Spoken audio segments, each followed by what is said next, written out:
그럼 여러분, 우리가 얼굴을 늘 대하고 늘 밀접하게 있는 가족들, 눈도 보이고 입도 보이고 표정도 보이고 웃는 것도 보이고 다 보이는 그러한 가족들은 그럼 얼마나 소통을 잘하고 있을까요?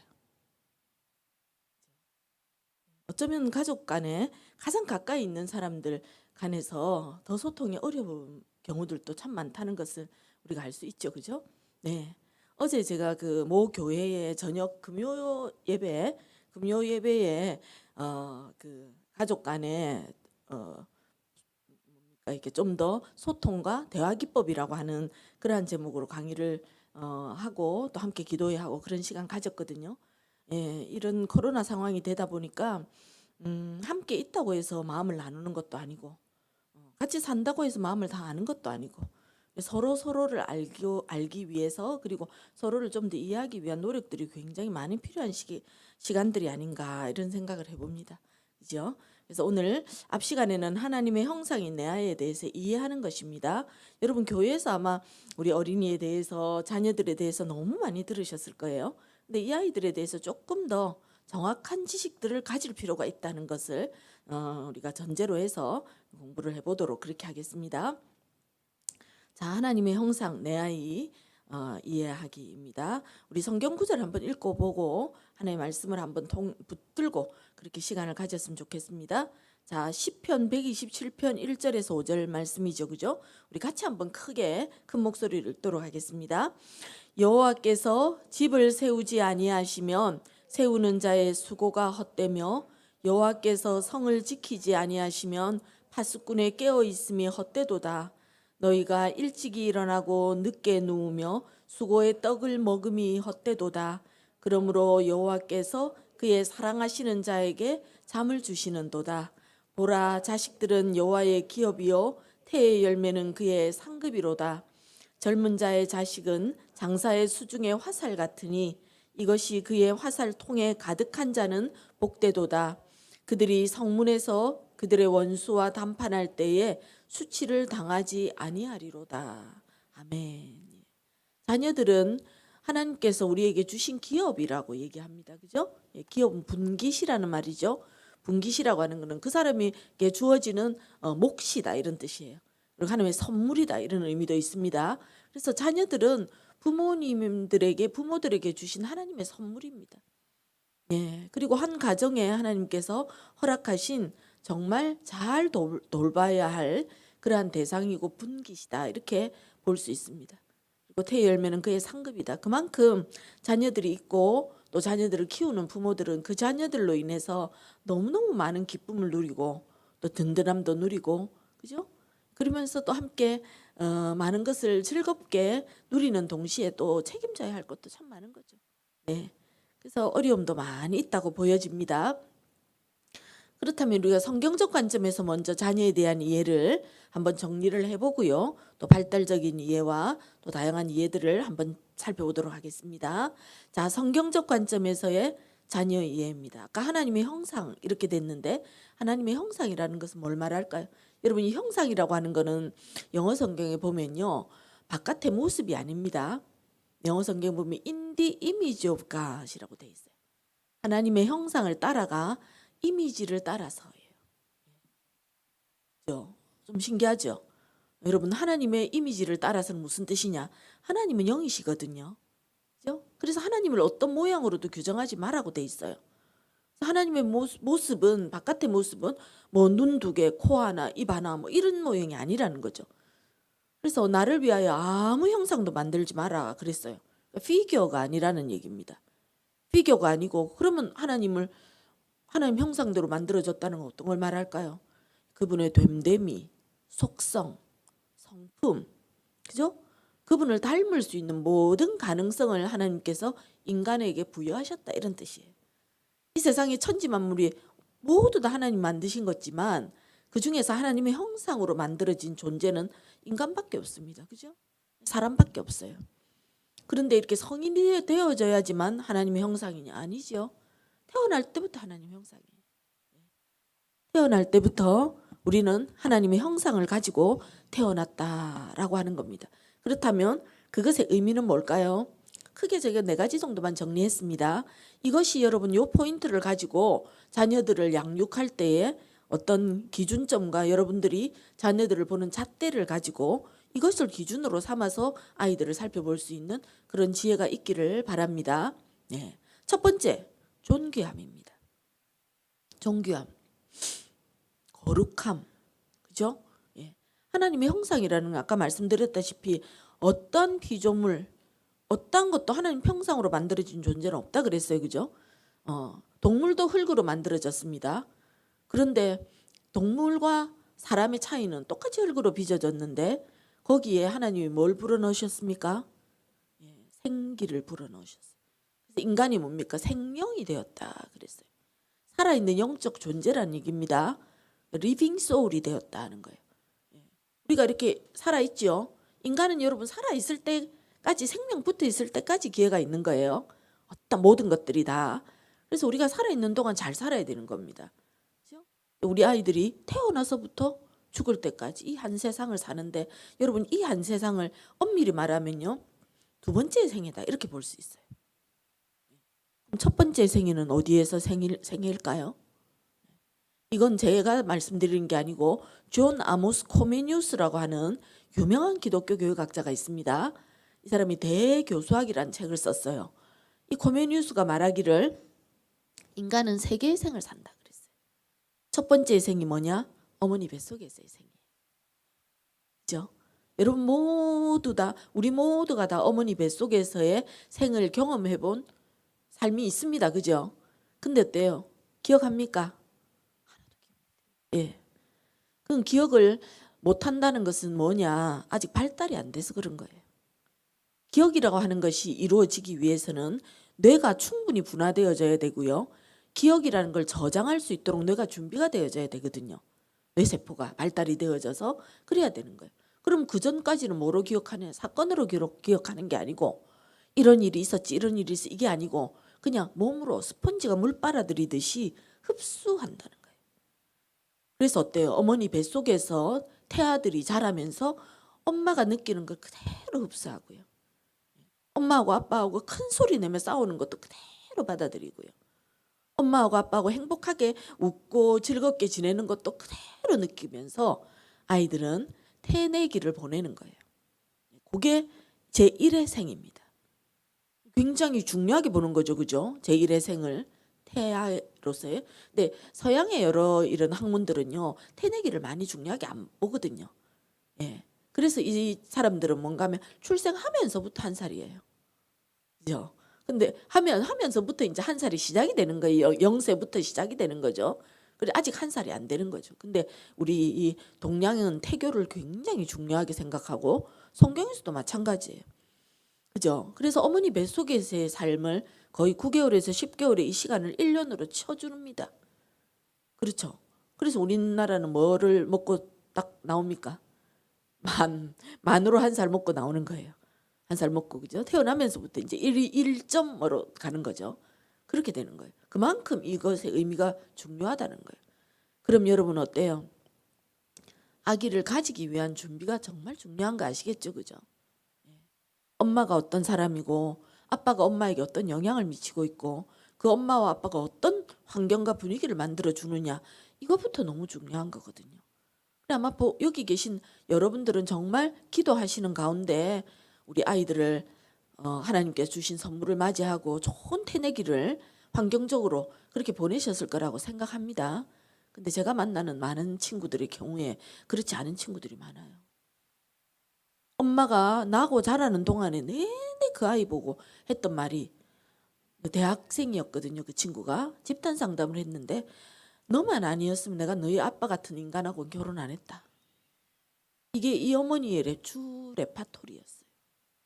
그러니까 이 아이는 자라면서 한 번도 자기를 사랑하지 못하고 부모가 자기를 정말 사랑한다고 말해주고 안아줘도 그걸 그대로 진심으로 못 느끼는 아이로 자랐다는 거예요. 그리고 이 태내기에 엄마가 너무 정서적으로 불안정했기 때문에 아이는 나고 자라는 동안에 계속 이 심기증이 있어요. 심기증이 뭔지 아십니까? 우리 지금으로 말하자면 불안장애 같은 건데요. 깜짝깜짝 놀래요. 친구는. 그래서 무슨 일만 생기면 뭐 어쩔 줄을 몰라 하는 거죠. 이러한 것들이 쭉 이어지는 가운데 태어나서 살아가고 있는 거예요. 자, 그럼 그게 첫 번째의 생이면 지금 우리는 모두 몇 번째의 생을 살고 있습니까? 두 번째의 생이에요. 두 번째의 생. 그죠? 두 번째의 생입니다. 인간으로서의 가장 클라이맥스는 사실 이 두 번째의 생에 있다고 합니다. 예, 이게 여기에 의미가 있습니다. 그리고 여기에서의 삶이 딱 끝나면 어떻습니까? 이제 그 다음으로 나아가는 생, 그것은 이제 앞에의 1과 2의 생이 유한한 삶이었다며 제3의 생은 이제 그 뒤로 이어지는 제3의 생은 영원한 삶이라는 거예요. 그죠? 그렇기 때문에 이 영원한 삶을 어디서 사느냐 이제 진짜 중요해지는 거죠. 예. 그래서 이 2의 생과 3의 생을 이어주는 이 타이밍을 우리가 죽음이라고 말한다는 거예요. 죽음을. 그죠? 아유, 아이들에 대해서 얘기하면서 왜 죽음에 대해서 얘기합니까? 여러분, 한치 앞을 알 수 없는 게 인간입니다. 그죠? 여러분, 우리가 정말 웰빙 하면서 웰빙을 말하고 있지만요. 진짜 웰빙을 할 수 있는 사람은 웰다잉에 대해서 아는 사람들이에요. 그죠? 죽음이 뭔지, 죽음을 내가 어떻게 맞이해야 되는지를 알아야지 제대로 살 수 있습니다. 자, 거룩하고 존귀한 존재로 하나님 우리를 만들어 주셨습니다. 하나님의 형상이기 때문에 거룩하고 존귀한 것입니다. 그래서 여러분, 우리가 대충 살 사람들이 아니라는 거예요. 우리 아이들에게도 그걸 얘기해 줘야 됩니다. 여러분, 하나님의 형상이라는 것과 우리가 얼마나 거룩하고 존귀한 존재인지 하는 것을 말해주고요. 부모가 자녀를 대할 때 이미 존귀한 존재라는 것을 인식할 수 있도록 대해주는 게 중요합니다.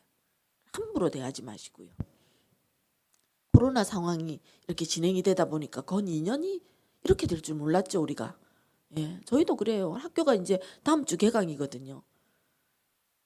어떤 과목은 비대면을 하라고, 어떤 과목을 대면을 하라고요. 골치가 아픕니다, 지금 상황이. 그래서 지금 공공학번들 2000년도에 1학년 대학교 1학년 된 친구들은 2년을 거의 사이버 대학을 다녔다 이렇게 얘기하는 거예요. 2년 동안 거의 그냥 줌으로 수업을 했어요. 그죠? 근데 이 친구들 보고 3학년에 또 그렇게 하라. 또 내년에 어떻게 될지 모르는데 그럴 수는 없는 거죠. 그래서 우리가 참 이 시대의 상황과 이 여건을 잘 알아야 되는데, 코로나 상황이 되다 보니까 코로나 블루, 코로나 레드, 코로나 블랙이라는 말까지 생겼어요. 들어보셨죠, 다들? 예, 블루는 우울입니다. 무기력입니다. 아무것도 하기 싫어요. 축축 처지는 거라면, 레드는요, 폭발이에요. 분노 폭발. 예. 바깥에서 어떤 일이 있는데 내 마음대로 안 풀리니까 어디에서 푸느냐? 만만한 사람들에게 풀어요. 어떤 사람은 불특정 다수에게, 어떤 사람은 가족 집에 들어와서 아내에게, 어떤 분은요 아이들에게. 그러다 보니까 어때요? 아이들이 그냥 이 엄마 아빠의 분노를 쏟아내는 그냥 감정의, 우리 이런 말 쓰거든요, 심리학에서. 감정의 쓰레기통이다. 여러분, 우리가 누구에게 아무렇게나 대도 되고 아무렇게나 욕을 해도 되고 아무렇게나 막 쏟아부어도 되는 존재는 세상에 한 사람도 없습니다.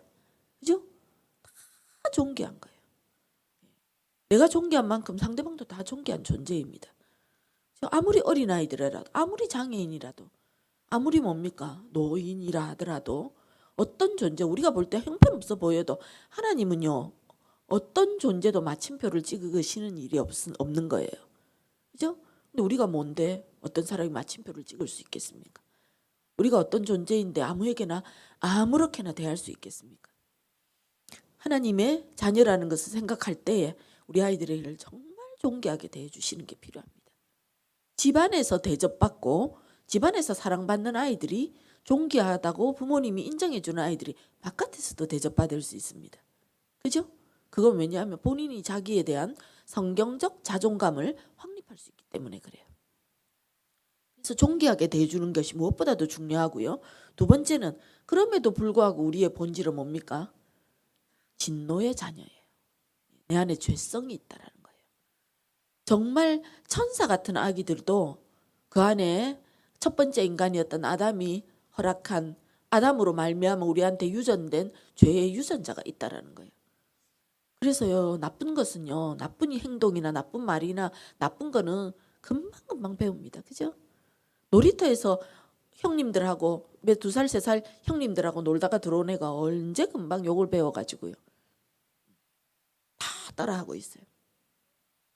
부모님이 정말 이거는 안 따라했으면 좋겠다는 행동을 애들은요, 불꽃 같은 눈동자로 보고 있다가 아이들은 그대로 따라합니다. 그죠? 예, 그렇습니다. 그래서 이 죄성은 얼마나 우리 안에 빨리빨리 움직이고 반응하는지 모릅니다. 근데 좋은 행동이나 좋은 말, 정말 착한 행동, 습관 이런 거 기르려면 얼마나 노력이 필요한지 모릅니다. 그죠? 그래서 이 죄성은 모두 다 가지고 있기 때문에 죄의 영향력을 축소시켜야 하지만, 살아가면서 우리가 점점 축소시켜야 하지만, 이 죄의 영향력을 이기기 위한 노력들은 스스로가 자신이 해야 되는 거예요. 그래서 우리 아이들을 키울 때에 이 죄성을 이기고 내가 하나님 안에서 죄 문제를 해결하고 극복하고, 그리고 진짜 본질적인 죄 문제를 해결하기 위해서 내 마음을 열고 예수님을 내 마음의 구주로 영접해야 되는 것에 대해서 아이들에게 분명하게 가르쳐야 한다라는 것을 말씀드립니다. 그리고 본질적인 문제는요, 이 죄 문제는 주님이 안 도와주시면 해결이 안 되는 문제가 아시죠? 그죠? 예. 그래서 이거는 누구도 대신해 줄 수 없기 때문에 본인이 예수님을 영접해야 된다라는 거예요. 세 번째는요, 혼자 살 수 없는 게 이 세상입니다. 그죠? 하나님의 형상이라는 건 더불어 살아가도록 창조되어진 존재라는 사실이에요. 이걸 우리가 다른 사회과학 학문에서는 사회성 이런 말 합니다. 근데 지금 밖에 안 나가고 요새 집에서만 있고 이러다 보니까 어때요? 사회성이 떨어진 친구들이 너무 많아요. 강아지 이렇게 문제행동 교정하는 프로그램들 가끔 나오죠. TV나 방송에서. 그죠? 그럴 때 이렇게 보면 개에게도 절대적 시기, 결정적 시기라는 게 있거든요. 인간도 있어요. 크리티컬 피어리어드라고 하는 이 결정적 시기는 언어 발달에도 결정적 시기가 있고, 지능이 발달하는 것도 결정적 시기가 있고요. 그다음에 이거 사회성이 발달하는데도 결정적 시기가 있어요. 근데 이 키가 자라는 것도 결정적 시기가 있고, 근데 이 결정적 시기가 개는 한 2, 3개월, 3개월 정도부터 한 8, 9개월에 10개월 정도까지라고 하더라고요. 그때까지. 그럼 그때 뭐 해야 되느냐 하면 100명 이상의 사람을 만나고, 그리고 강아지들도 만나고 많은 사회 활동을 해야 된대요. 산책 가가지고 이 냄새도 맡고 저 냄새도 맡고 경험해보고, 이거를 그때 경험 안 하면, 예쁘다고 집에만 데리고 있으면요, 강아지가 까탈스럽게 짖고 사람 괴롭히고 문제 행동이 그대로 나타나는 강아지가 되는 거예요. 사람은 안 그럴까요, 여러분? 사람이 또 사회성이 너무너무 중요합니다. 하나님 우리가 더불어 살아가라고 만드신 존재예요. 그렇기 때문에 이 아이들이 함께 더불어 살아가기 위해서는 뭐 하는 걸 배워야 됩니까? 이것을 우리가 그 대상관계 심리학이라고 하는 학문이 있거든요. 대상관계 심리학에서는 인간관계에 대해서, 이 대상관계에 대해서 세 가지를 훈련해야 된다 이렇게 말해요. 첫 번째는 대상관계 능력입니다. 관계 능력은 사이좋게 지내는 능력이에요. 사이좋게 지내는. 그러니까 엄마하고도 사이좋게 지내고, 아빠하고도 사이좋게 지내고, 친구하고도 사이좋게 지내고, 그죠? 친밀감도 나누고 같이 놀고 이럴 수 있는 능력이 첫 번째. 두 번째는 뭡니까? 대상 활용 능력이에요. 대상 활용 능력. 이거는 이용한다 이런 뜻이 아니고, 저 사람이 가지고 있는 것 중에 내가 필요한 게 있잖아요. 그럼 그 친구한테 얘기해서 내가 좀 빌려오고요. 내가 가지고 있는 것 중에 상대방이 안 가지고 있는 거 있다면 내 거 주기도 하고요. 주고받고예요. 주고받고. 그럼 엄마를 위해서 뭔가 도와줄 수도 있고요. 엄마 일을 자기가 도와줄 수도 있고, 또 엄마한테 필요한 걸 뭘 받을 수도 있고, 이게 대상 활용 능력이에요.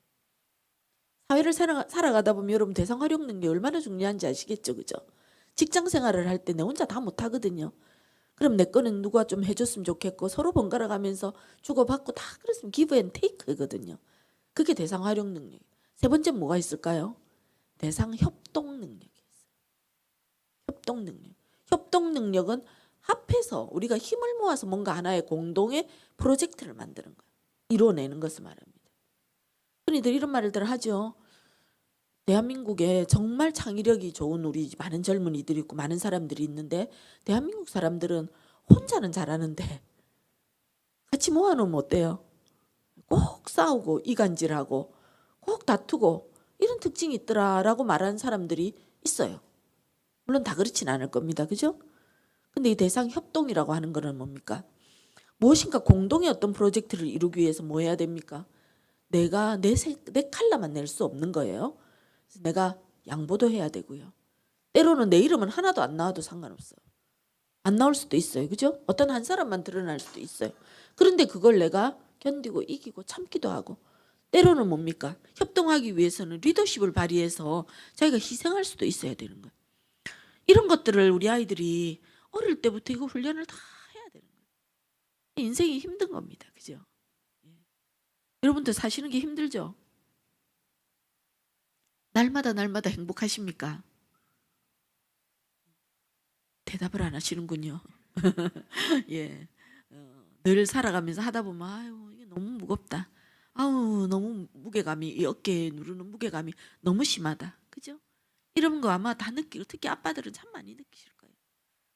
세상에서 정말 이 치열한 전쟁터에서 살아가는 거 그래도 더불어 살아야 돼요. 이게 성경적인 관점에서 성경에서 이렇게 말하는 거예요. 사람이 독차하는 것이 좋지 못하다 그랬거든요. 그래서 하나님이 인간에게 돕는 배필을 허락했다 그랬어요. 근데 이게 꼭 부부관계만이 아니에요. 사회생활에서도 마찬가지를. 그러나 이제 네 번째는 뭔가 하면 그럼에도 불구하고 잘났건 못났건 간에 하나님은 이 인간들을 통해서 이 사람들을 통해서 하나님 나라를 이루어 가신다는 거예요. 그죠? 그래서 우리 아이들이 뭡니까? 하나님 나라의 미래입니다. 그죠? 예. 하나님은 이 어린 영혼들을 통해서 여러분 우리 부모님들보다 더 다음 세대를 이루어 가실 계획을 하고 준비하고 계시다는 것을 기억하시길 바랍니다. 그렇다면 우리 아이들이 어때야 될까요? 하나님의 손에 한번 다음 세대에 한번 붙잡혀서 하나님의 손에서 한번 사용되어져야 되지 않겠습니까? 예. 성경을 읽어보시면서 하나님의 손에 붙잡혀서 사용됐던 인물들이 어떤 특징들이 있을까? 여러분 그런 것도 한번 생각해 보셔야 돼요.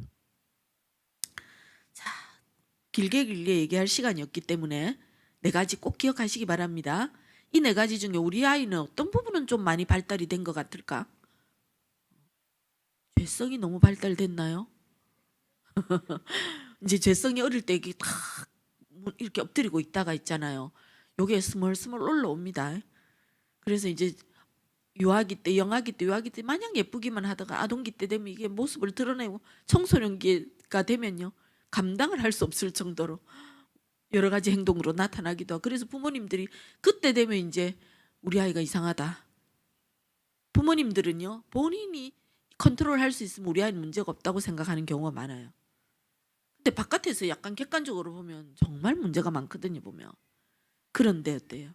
본인이 이제 더 이상 통제할 수 없는 상황이 되면 애가 이상해요. 이렇게 말해요. 그러면서 뭐라고 말씀하실까요? 중학교 올라가더니 이상하게 됐어요. 저 친구를 사귀더니 이상하게 됐습니다. 이렇게 얘기하시거든요. 그 친구의 어머니도 똑같은 말을 해요. 그죠? 누구 때문이 없습니다. 여러분 우리가 다 날마다요 씨를 뿌리고 거기 물 주고 날마다 아이가 10살이면 10살 동안 10년 동안 가꾼 결과입니다. 자, 네 가지 꼭 기억합시다. 성경적인 관점에서의 하나님의 형상에 대한 이해를 기본적으로 깔고 발달적으로 자녀를 이해합니다. 발달 심리학이라는 과목도 저희가 학부나 대학원에서 한 학기를 하거든요. 한 학기 수업을 합니다. 그래서 이거 뭐 자세히 할 시간 없습니다. 잘 먹고 잘 자고 잘 자라야 됩니다. 우리 아이들은요. 그런데 이 발달적인 특징에서 부모와 자녀의 영향력 이 부분에 있어서 부모가 아이들을 대할 때에 저는 이게 가장 중요한 포인트라고 생각이 들어요. 첫 번째 영유아기는 우리 여기 계시는 부모님들은 대부분 다 영유아기 자녀들을 두신 그런 부모님이실 거라고 생각하고 혹시 그 자녀의 언니 오빠가 있다면 아동기까지도 포함될 수도 있을 겁니다. 그죠? 예. 영유아기는 절대적 의존기입니다. 부모님이 생사 여탈권을 가지고 있어요. 그래서 나고 자라고 점점 자라가지만요. 앞으로 그 어떤 세대보다 부모님의 영향력이 가장 절대적인 시기가 영유아기입니다. 말 한마디, 행동 하나, 눈빛 하나 이것이 한 번, 두 번이 아니고 매일매일이 반복되는 것이 차곡차곡 쌓이면서 이 아이가 가랑비에 속옷 젖듯이 그렇게 젖어가며 살아가는 거예요. 나는 그렇게 안 했는데. 근데 여러분 보면 엄마가 알게 모르게 표현했던 거, 말했던 것, 행동했던 거 아이들이 그 영향을 고스란히 받고 자라더라는 거예요. 트라우마 이런 얘기 많이 하죠. 그죠? 요새 트라우마 없다고 하는 사람 없어요. 너무 상처받았어요. 저 너무 그것 때문에 상처가 됐어요. 이렇게 말씀하시는 분 많거든요. 근데 되게 재밌는 거는 상처를 줬다는 사람은 만나기가 어렵습니다. 그죠? 예, 상처를 난 주려고 안 했어요. 그런 기억도 없어요. 근데 사람들은 상처를 받고 있단 말이에요. 근데 제가 이게 트라우마에 대해서 연구를 하다 보니까 트라우마는 이제 크게 보니까 한 세 종류의 범주로 나눠지더라고요. 첫 번째가 뭐냐면 한 번의 사건이 트라우마가 되는 거예요. 부모님의 뭐 사별, 그죠? 부모님이 돌아가셨다. 아빠가 갑작스럽게 교통사고로 돌아가셨다. 이거는 엄청난 사건이죠. 엄마 아빠가 헤어지셨다. 이런 거 경험한 친구들 요즘 많거든요. 그래서 애들이 저것끼리 위로해주고 이랍니다. 그래, 어떤 친구가 3학년인데 우리 엄마 아빠 이혼하신대. 그러니까 친구가 하는 말이 나는 유치원 때 이혼하셨는데 그래도 살만해 괜찮아. 이렇게 아이들이 서로 위로해주고 있더라는 거예요. 네. 근데 부모님은 오죽하면 그렇게 하셨겠어요? 자, 그런 것도 트라우마입니다. 근데 이 한 번의 강도의 문제도 중요하지만요. 빈도의 문제가 중요해요. 아까 제가 말씀드린 게 날마다 반복되면서 거기에 아예 팍 젖어가면서 자라게 되는 이 빈도가 사람 죽이는 거예요. 어떤 게 빈도일까요? 가정폭력, 아동학대. 아까 제가 그 코로나 블루, 레드, 블랙 얘기했잖아요. 그죠? 이 블랙이라는 거는 뭐냐면 너무 힘이 들어서 꼼짝도 못 하겠다고 넉다운이 되는 거예요. 완전히. 그죠? 그래서 완전히 그 사람을 그냥 인생을 그냥 자포자기하게 만들어버린 게 블랙인데 이게 누구에게서 주로 나타나느냐 하니까 아동들에게서, 장애우들에게서, 노인들에게서, 그러니까 가정이나 사회에 제일 힘이 없는 사람들에게서 나타나더라는 거예요. 이 사람들은 다른 사람들이 하는 힘 있는 사람이 하는 행동을 그대로 받아들일 수밖에 없는 거예요. 요즘 여러분 뉴스나 이런 거 보면 아이들이 너무 아동학대를 당하고 이런 경우들이 많이 나타나죠. 그죠? 야, 우리나라에도 이런 일이 막 이렇게 생기나? 근데 그게 드러날 수밖에 없는 지금 현재의 상황들이라는 거죠. 절대적 의존기입니다. 여러분 빈도의 문제, 내가 아이들에게 어떻게 표현하고 있는지, 어떤 분위기를 조성하고 있는지, 아이들에게 어떻게 내 감정을 쏟아내고 있는지, 엄마하고 아빠하고 사이에서 막 싸우고 있을 때 우리 아이들은 어떤 마음을 느끼는 건지 여러분들 생각하셔야 됩니다. 제가 상담했던 어떤 친구는요, 엄마 어릴 때를 생각하니까 엄마하고 아빠하고 날마다 싸우셨대요. 그 집은.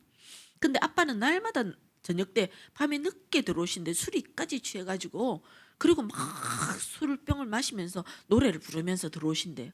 근데 엄마는 이제 딸 둘이를 딱 방에 눕혀고 재우면서 엄마는 불 켜놓고 이 바느질을 하시는 거예요. 그 자기들 양말도 꿰매고 또 어떤 집에서 그걸 받아가 엄마가 솜씨가 좋아가지고 저고리도 만들고 뭐 이렇게 했다는 거죠. 그런데 아빠가 딱 들어오면 그 평화가 깨져 버리는 거예요.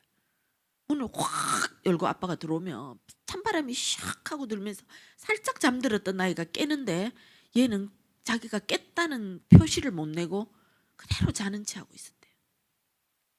엄마는 방 안에서 막 하면서 투덜투덜거리면서 뭐 지금이 몇 시인데 어쩌고저쩌고 막 엄마는 계속 투덜투덜거리고 있으면 아빠는 말이지 밖에서 고생하고 들어왔는데 반갑게 안 맞아준다고 또 막 소리 지르. 그러다가 이제 막 언성에 오고 가고 하면 중간에 누운 아이 둘이 가요. 총알이 빗발치는 전쟁터에서 그냥 누워 있는 것 같이 똑같은 느낌을 받았다고 이야기해요. 그래서 막 총알이 자기 머리 위로 막 날아다니는데 자기하고 자기 동생하고 꼼짝도 못하고 있었다는 거예요. 그때만 생각하면 그래서 이 친구는 자라면서 불안장애가 있어요.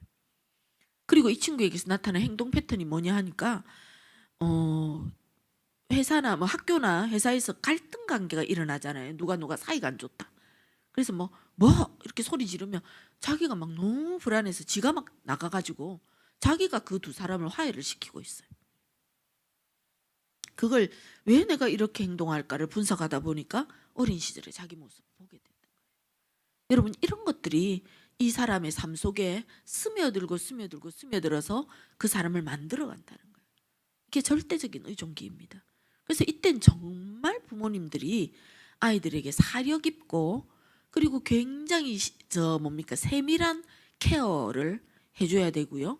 그리고 말 한마디 행동 하나 모든 것들이 아이들은 부모를 보면서 자신을 보게 된다라고 하는 것을 말씀드립니다. 그래서 제가 요 다음 시간에 두 번째 타임 때 부모님이 어떤 역할을 하는가에 대해서 또 자세히 말씀드리도록 할게요. 자, 그 다음에는 상대적 의존기는 뭡니까? 의존은 의존인데 부분적으로 이 아동들을 키우는 부모님들은 아이들이 스스로 할 수 있는 일들을 한두 가지씩 위임해줘야 돼요. 물을 마시면 물 마신 컵을 싱크대에 갖다 놓아라 하는 거, 요런 정도. 유치원도 학생도 할 수 있고 1학년생들도 할 수 있어요. 자기 양말을 벗으면 양말을 벗어가지고 빨래함에다가 넣도록 하는 거, 이런 정도를 가르쳐야 됩니다. 여러분, 아무것도 못하는 게 자랑이 아닙니다. 마땅히 행할 길을 아이에게 가르치라 그랬거든요. 그게 훈육입니다. 사랑한다고 끌어안고만 있으면요, 버릇 나쁜, 우리 강아지 프로그램에서 보듯이 버릇 나쁘고 아무것도 못하는 아이가 돼 무능한 아이로 자랍니다. 상대적 의존기, 제가 이 전체를 설명드리려면 뭐 너무 많겠죠, 그죠? 자, 이제 청소년기가 되면 의존에서 독립으로 기조를 바꿔줘야 돼요. 청소년 자녀를 둔 부모님들은 똑같이 내가 유치원 애들 대하듯이 얘를 끝까지 내가 다 해주겠다, 절대 안 되고요. 아동들하고 다릅니다. 기조가 달라진다.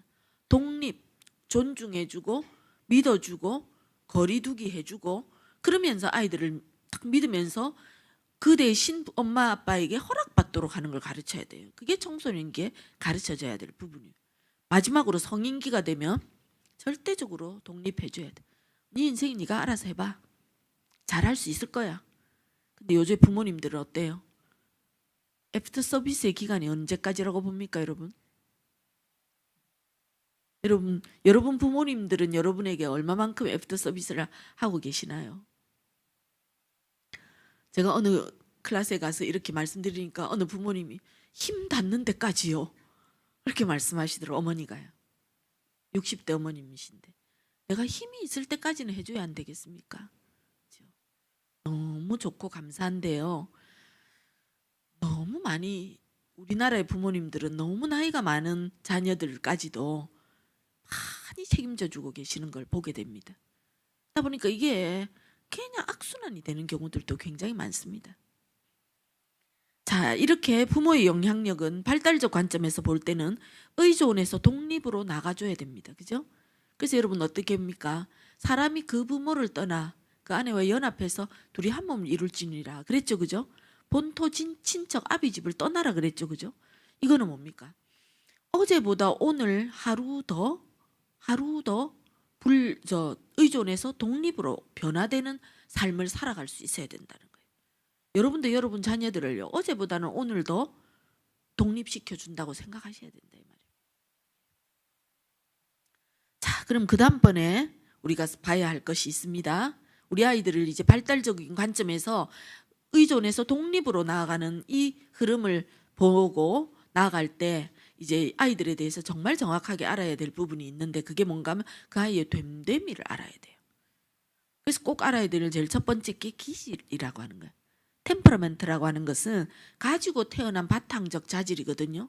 그건 안 바뀝니다. 절대 안 바뀝니다. 그럼 이렇게 질문하시는 분이 계실 거예요. 저는요 어릴 때는 이랬는데 지금은 성격 모든 게 많이 달라졌는데요, 그죠? 그러실 수 있죠. 그건 기질이 바뀐 게 아니고 기질의 어떤 부분이 개발된 것입니다. 그래서 기질이 좋은 부분이 개발되어지면 좋은 성격으로 변화되고 자라나고요, 기질의 부정적인 부분이 개발되어졌다 그러면 부정적인 측면들이 더 부각되어지는 거예요. 그래서 두 번째 알아야 될 것은 뭡니까? 기질은 바탕적 자질이죠. 이 도화지 같은 밑그림이라고 보면 됩니다. 근데 두 번째는 성격이 나와요. 성격. 우리 모두 한 성격 하는 사람들 아닙니까, 여러분? 그죠? 우리 성격으로 만나는 사람들이거든요. 사회에서 이 세상은요, 사람이 다 성격 대 성격으로 만납니다. 퍼스널리티라고 합니다. 이 성격은 기질 플러스 사회적 요소입니다. 사회적인 것과 상호작용을 해서 내라는 사람이 만들어져 있습니다. 지금 우리 아이들이 5살이라 그러면 이 친구는요, 가지고 태어난 바탕적 자질이 5년 동안 사회적 상호작용을 해서 지금 그 모습을 하고 있는 거예요. 그죠? 지금 우리는 30대, 40대다 그러면 여러분도 마찬가지예요. 지금 우리는 이러한 형성되어진 성격의 문제를 만나고 있는 겁니다. 근데 성격은 형성되어져 오고 변화되어져 온 거기 때문에 다른 말로 하면 변화시킬 수 있는 것입니다. 꼭 기억하십시오, 여러분. 성격은 변화되어져 온 거, 형성되어 온 것이기 때문에 변화될 수 있습니다. 예, 변화될 수 있습니다. 그런데 어린 시절에는 성격 형성도 되는지도 모르고 그냥 스폰지가 물 빨아들이듯이 빨아들이면서 성격이 형성되어져 왔죠. 근데 영아기보다는 유아기가, 그리고 유아기보다는 아동기가, 아동기보다는 청소년기가, 청소년기보다 성인기가 성격이 형성되어지는 게 이제는 점점 틀이 견고해진단 말이에요. 그래서 어린 시절에는 변화도 빨리빨리 돼요. 이런 걸 뭐라 하느냐면 가소성이라고 하거든요. 가소성이라는 거 원형 회복을 빨리 할 수 있는 상태 능력을 말합니다. 그래서 이 가소성이라고 하는 게 어린아이들은 다쳐도요, 어때요? 뼈가 부러졌다 뭐 이래도 빨리 아물고, 뇌에 어떤 문제가 생겼다, 뇌를 다쳤다 이래도 뇌가 회복이 빨리 돼요. 근데 어른들은 그렇지 않습니다. 할머니 할아버지들은요, 잘못해가 뼈가 부러지면 뼈 부러진 채로 누웠다 돌아가시는 거예요. 그죠? 그래서 이 가소성이라는 게 있기 때문에 우리가 하루라도 더 빨리 아이들의 상황을 알고 상태를 알고 이 아이들이 좋은 성격을 형성할 수 있도록 그렇게 도와주는 것이 정말 정말 필요한 일이거든요. 예. 자, 그래서 이제 우리가 목표로 나아가는 것, 이게 우리가 지향하는 것이 뭐냐니까 성품이라는 거예요. 성품은 캐릭터입니다. 캐릭터는요, 다듬어지고 보완되어진 덕목을 말합니다. 태어나면서부터 성품이 다 갖춰진 사람 한 명도 없습니다. 세상에. 이거는 만들어가는 것입니다. 그래서 이게 잘 다듬어지고 만들어진 사람을 우리가 뭐라느냐, 성숙되어졌다, 그렇게 해요. 교회 생활 오래 하신 분들, 진짜 신앙생활 오래 하시면서 신앙생활 한 모든 자신의 은혜 받고 경험하고 하나님 만나고 인격적으로 말씀 통해 깨닫고 이런 것들을 자신의 삶 속에 체질화시키고 내면화시키신 분들은 어때요? 조금 변화되고 성숙되어져 가요. 그 진짜 교회에 보면은 그냥 그분 자체를 보고 닮고 싶은 분들 계시잖아요. 그죠? 여러분, 완벽한 사람은 한 사람도 없습니다.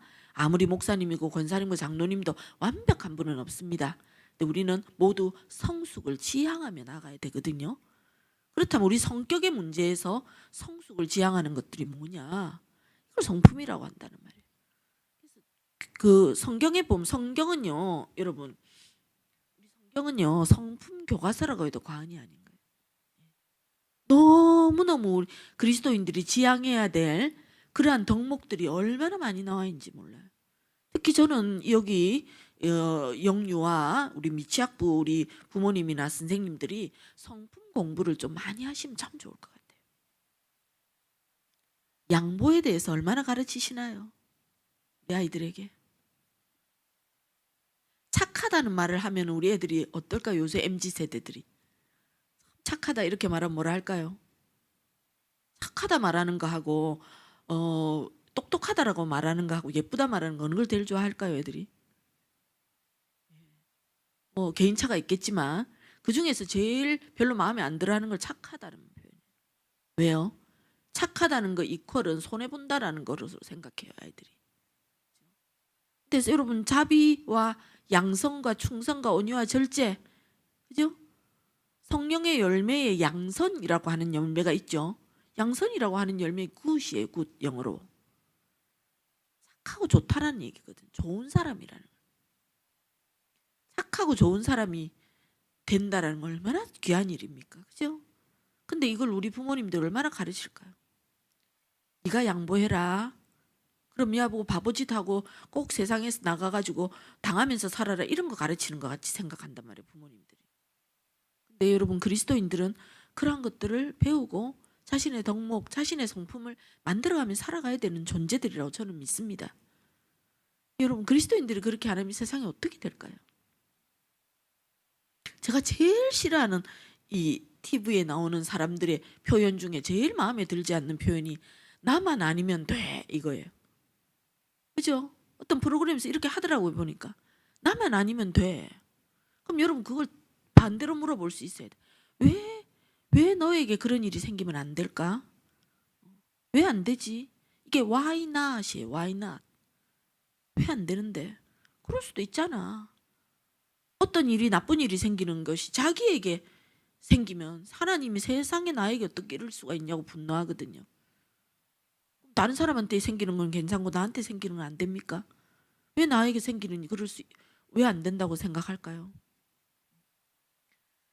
이런 식으로 우리가 여러 가지 성품에 대해서 고민하면서 기도하면서 절제에 대해서도 가르치고 아이들이 양보에 대해서도 가르치고 협동에 대해서도 가르치고 충성에 대해서도 가르치고 인내에 대해서도 가르쳐야 할 줄로 믿습니다. 맨. 자, 그럼 이 기질의 유형을 우리 발달 심리학에서 토마스 체스라는 사람이 기질을 가지고 연구를 했거든요. 아이들의 기질을 금방 태어난 아이들을 가지고 행동이나 여러 가지를 가지고 분석을 했어요. 그래서 한 3세, 4세 이때까지 쭉 분석을 했는데 토마스 체스가 연구했던 이 기질 분류들이 여러 가지가 있지만 가지고 태어난 바탕적 자질이 크게 세 종류가 있더라 하는 거예요. 근데 첫 번째는 뭐냐면 이지 차일드, 순한 아이예요. 뭘 가르치면 가르친 대로 행동을 말 잘 따라주는 아이예요. 여러분도 아이들 중에 좀 키우기 쉬운 아이 있죠, 그죠? 그래서 큰 아이가 쉬워가지고 키우기 쉬운데 둘째를 낳았는데 세상에 저렇게 별난 아이는 처음 봤다고 너무 힘이 든다고 엄마들이 막 이야기하시거든요. 두 번째 아이는 까다로운 기질을 가진 아이예요. 까다로운 기질은 뭡니까? 여기 difficult child라고 돼 있어요. 여기 일상생활에서 어떤 규칙적으로 차곡차곡 쌓이는 일이 반복되어지는 일을 이지 차일드들은 잘 받아들이거든요. 근데 얘들은 실증내요. 짜증내고 날마다 반복되는 거 절대 안 하려고 하고요. 새로운 경험이 오잖아요. 그럼 이런 경험에 대해서 본인이 이해가 되어져야 그걸 납득하고 받아들입니다. 호불호가 분명합니다. 자기 의견 정확합니다. 그리고 아닌 건 절대 안 하려고 합니다. 그냥 다 넘어갑니다. 거의 기절할 정도로 넘어가죠. 그러면 와, 까다로운 기질만 있느냐? 그렇진 않아요.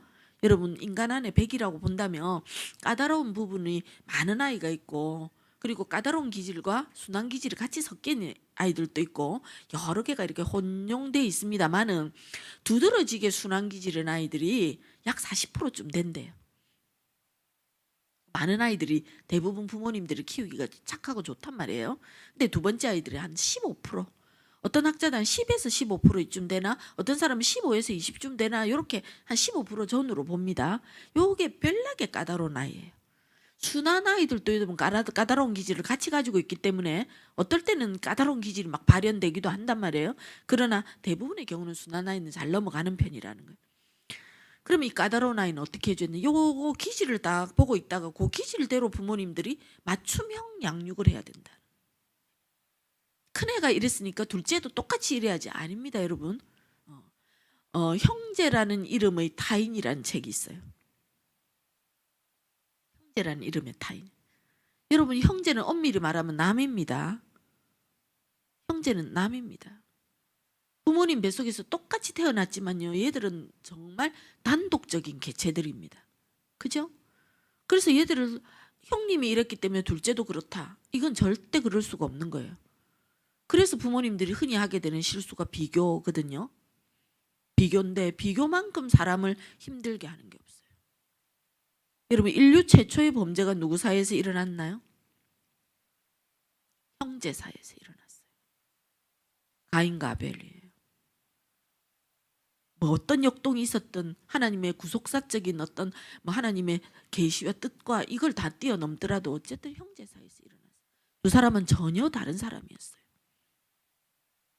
근데 이걸 부모가 다 방 못하고 계속 똑같은 방식을 고집하고 나가면요.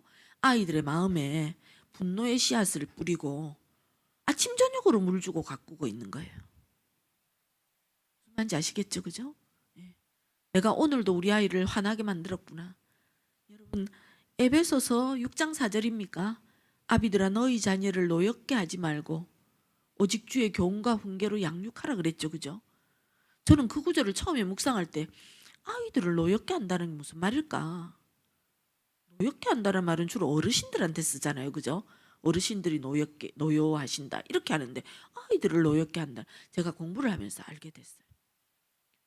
아이들을 화나게 만드는 거예요. 여러분 아이들을 화나게 만들지 마십시오. 예.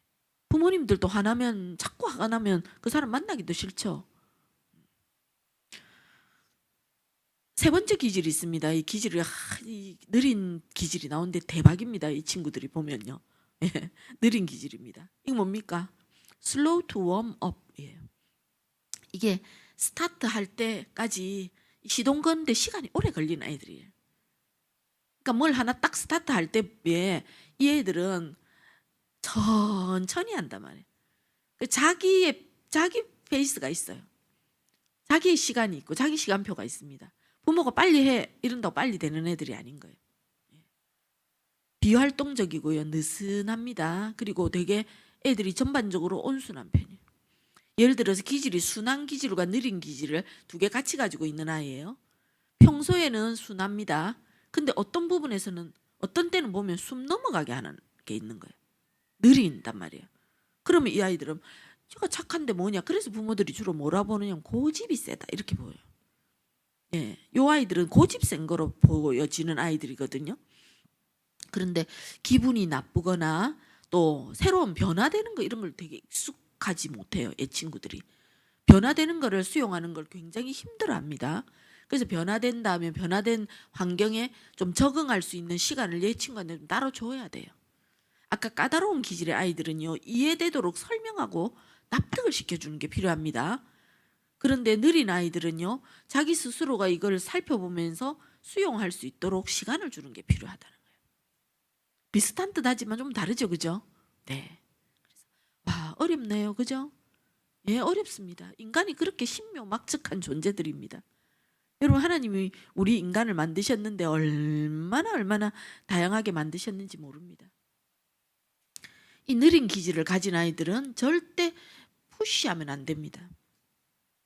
팍 밀어붙이고 엄마 시간표대로 아이를 막 끌고 가거나 빨리 해. 뭐 하는 거야. 뭐 이렇게 하고. 그러면서 너희 언니는 안 그런데 너는 어디 나갈 때마다 엄마 속을 썩이네. 뭐 이렇게. 그럼 여러분 1, 2, 3가 순한 아이, 까다로운 아이, 느린 아이가 있다고 봅시다. 그러면 큰 애는 순한 아이니까 지가 알아서 하고 말 잘 들어요. 둘째는 까다로워요. 그래서 지 고집 부리고 욕심 부리고 옷도 나가려고 하면 지가 옷장에서 옷 다 꺼내놓고 지가 코디하고 자기가 옷 입고 야단이죠. 그죠? 그러면서 고집 부리고 있습니다. 근데 느린 아이는 뭡니까? 저거 언니 저 앞에 나가 있고 둘째는 예쁘게 꾸미고 있지 나가려고 하고 있으면 느린 애는 가만히 앉아서 이 동화책 꺼내가 책 읽고 있어요. 책 읽고 있단 말이에요. 그러면 엄마는 확 돌아버리죠. 그죠? 바쁜데 지금. 엄마들은 항상 바쁘잖아요. 그죠? 그래서 아침에 막 콩을 볶지 않습니까, 여러분? 번갯불에 콩 구워 먹죠. 탁탁탁 맞춰서 해줘야 되는데 절대 시간표대로 안 되죠. 네, 그렇습니다. 그리고 그 현관 앞에서 신발 신는데 한 10분 걸린다 아닙니까? 이 느린 애들은 꼭 이렇게 오른쪽 왼쪽 거꾸로 신고 그죠? 예, 그리고 지가 하고 싶은 대로 하겠다 하고 이러죠. 자, 이런 상황에서 부모님들이 훈련해야 될 것이 인내심입니다. 인내심입니다. 그래서 아이들을 항상 데리고 나가실 때는 부모님들이 항상 한 30분 이상의 여유를 가지고 준비해가 나가시는 게 좋아요. 먼저 가서 거기서 좀 기다리더라도 무슨 일이 일어날지 모르기 때문에 아이 하나를 돌보면서 그러면서 부모가 허둥지둥하면 안 되고 아이들을 잘 챙겨서 엄마가 안정적으로 가면 애들이 훨씬 더 불안이 덜하죠. 그래서 이 세 가지 기질을 가지고 아이들을 한번 볼 때 내 아이는 무슨 기질인가 이게 보입니까? 좀 느껴지십니까? 근데 100% 느리기만 한 아이는 없단 말이죠. 그래서 느린 기질은 이제 이게 가장 두드러지게 발현되는 아이들이 한 15% 정도 되더라 이렇게 보는 거예요. 근데 느리면서 까다롭거나 느리면서 순하거나 순하면서 까다롭거나 순하면서 느리거나 순하면서 까다로운 아이들은 뭡니까? 자기가 어떤 일들은 잘 넘어가는데 까다로운 기질이 딱 되면 이것이 자기가 이해가 되지 않으면 수용을 하지 않는 아이들이에요. 두 가지가 같이 있어요. 그래서 이런 것들을 보면서 자기의 자녀들을 정확하고 분명하게 판단하고 바라볼 수 있는 그런 눈들을 부모님들이 기르는 것들이 필요하다는 걸 토마스와 체스가 이야기했고, 발달 심리학에서는 이 토마스와 체스의 분류가 가장 신뢰도가 높은 분류로 그렇게 받아들여지고 있다라고 하는 거예요. 그 다음으로는 이제 부모님들과 자녀가 형성해야 될 그 관계를, 좋은 관계를 형성하는 거, 이걸 우리가 흔히들 애착이라고 하는 용어로 사용하고 있거든요. 제가 지금 5분에 끝내야 되는데 이제 애착이 되어서 애착이 이루어져 가지고 여러분 5분만 더 하고 조금 쉬었다가 뒤로 갈까요? 아니면 지금 그만 좀 쉬도록 할까요? 목사님 어떻게 할까요? 네. 지금 한 5분만 더 하도록 할까요? 네, 감사합니다. 요 부분은 제가 설명 간단하게 드릴게요. 그 아인스워스라고 하는 분이 연구한 이 애착이고, 이 애착은 지금은 훨씬 더 중요한 개념으로 받아들여지고 있어요. 어태치먼트라는 건데, 이게 원래 보울비라고 하는 학자의 이론이 기초가 되어져서 만들어진 거예요. 보울비는 뭔가 하면 먼저 각인 이론이라고 하는 걸 만들었거든요. 자기가 이제 그걸 발견한 거죠. 만들었다기보다 발견한 건데, 그 병아리라든지 거위라든지 오리라든지 알에서 금방 태어난 동물들이었대요. 딱 깨자마자 첫 번째 보는 대상을 엄마라고 생각한다는 거잖아요. 그래서 어떤 경우에도 그 엄마만 쫓아다니죠. 병아리가 줄지어져 다니고 거위도 그렇고 오리도 그렇고 그렇게 하는 겁니다. 근데 이런 이론을 가지고 사람에게 적용하니까 어때요? 사람들도 이 애착을 형성하게 되고, 이 애착 형성은 나중에 인간관계에 있어서 성격에도 기초가 되지만 인간관계에 굉장한 중요한 영향을 미치더라는 연구들이 이어지게 되었어요. 그래서 이 애착의 유형에 크게 4가지의 유형이 있습니다. 첫 번째는 안정애착입니다. 안정애착은 부모님과 안정적인 교감을 나누고 충분한 사랑을 경험하고, 그리고 신뢰관계를 형성해서 부모가 없어도 처음에 막 칭얼거리다가도 나중에 자기가 뭐 하고 또 부모가 오면 반가워할 수 있는 아이들이에요. 그렇죠? 그래서 처음에 이제 안정애착을 가지고 있는 아이들은 엄마 나갈 때 막 울지만은 옆에 누가 좀 돌봐주면은, 좀 이렇게 해주면, 도닥거려주면 엄마가 올 것을 믿어요. 아이들이 기다린단 말이죠. 그리고 이제 엄마가 오면은 엄마한테가 막 안기고 이렇게 표현하는 아이들이에요. 그런데 회피애착이라는 게 있어요. 이게 안정, 회피 이렇게 같이 있기도 하고 복잡한 여러 가지가 있지만 중요한 개념으로 4가지만 설명하면, 두 번째가 회피애착이에요. 회피애착은 부모, 주 양육자가 없어져도 실망감이나 기대를 표현 안 하는 거예요. 이거는 처음부터 이런 아이들은 별로 없습니다. 처음에 엄마가 자기하고 약속을 안 지키거나 엄마를 기다렸는데 오지 않거나 이런 경우에는 기대를 안 하는 거예요. 나의 생사 요탈권을 가지고 있는 부모에 대해서 기대하지 않는 거죠. 부모의 부재에 상처받지 않으려고 하는 자기 방어의 양상을 보이고 자신의 욕구나 진심을 숨기는 거예요. 그러니까 이 회피애착인 아이들은 뭡니까? 처음에는 막 엄마 나가는 거 가지고 난리를 치거든요. 이게 불안정애착인데요. 불안정 회피애착을 가진 아이들은 그렇게 치지만 나중에는 엄마가 돌아와도 본체 많지 않은 거예요. 안 반가운 게 아닌데, 너무 반가운데도 또 막 자기가 좋다고 안겼는데 다음에 또 버림받을까 봐. 이게 아이들이 부모님의 마음을 헤아리질 못하거든요. 엄마 아빠 상황을 어떻게 알겠어요, 그죠? 자기 받은 것만 생각하는 거죠. 그러다 보니까 한 번, 두 번이 이렇게 이어졌을 때 부모에 대해서 실망하고 표현하지 않는 아이로 자라더라는 거예요. 그럼 이걸 막기 위해서 어째야 됩니까? 엄마 아빠가 어디 나가시잖아요. 그러면 아까 까다로운 아이한테는 분명하게 설명해주고 시계가 어디까지 딱 될 때 올 거다라는 거 약속을 하고, 약속을 하면 어떻게 합니까? 꼭 지켜줘야 돼요. 애들이 얼마나 기억을 잘하는지 모릅니다. 그럴 때 엄마가 딱 갔다 왔다고 하는 거, 약속 지켰다는 거를 설명을 해주면 아이가 되게 안정감을 느껴요. 그럼 이 경험이 축적이 되면서 애들이 어떻게 됩니까? 엄마, 우리 엄마 나가도 반드시 돌아올 거야, 이렇게 생각드는. 예, 배착입니다. 자, 그 다음에 저항애착이에요. 저항애착은 부모나 주 양육자의 부재 시에 강한 저항과 반발을 보이는, 그냥 다 넘어가는 게, 애가 막 걸떡걸떡 넘어갑니다. 그래서 어떤 아이는 막 엄마 없어진 거 알고는 자지러져 가지고 애가 이렇게 넘어가 가지고 응급실로 옮겨 가지고요, 애를 갖다가 안정을 시키고 막 야단도 아니었다고 하거든요. 복귀할 때도 부모가 왔는데도 저항이 진정이 안 돼서 엄마를 때리고 엄마 발로 차고 욕하고 막 이러는 거예요. 그러니까 자기가 할 수 있는 모든 종류의 이 공격성을 다 표현하는 거예요. 그게 뭐냐? 앞으로 이렇게 하지 말란 말이야. 내가 얼마나 힘든 줄 알아? 나를 힘들게 하지 말란 말이야. 이런 거예요. 아이들이. 불안정 저항이거든요. 지금 이 원 1번만 빼고 2, 3, 4는 다 앞에 불안정이 붙는 거예요. 불안정 저항이, 불안정 회피, 불안정 저항입니다. 아마 이렇게까지 하는 부모님들은 안 계실 겁니다. 그런데 이 저항의 착은 부모가 똑같이 반응을 해도 요 아이들은 훨씬 더 강한 까다로운 기질을 가진 아이들의 경우에 이렇게 반응하는 아이들이 많이 있어요. 그죠? 예. 그다음 네 번째는 혼란입니다. 혼란은요, 자기도 어찌해야 될지 모르는 거예요. 회피와 저항이 막 혼재돼서 나타납니다.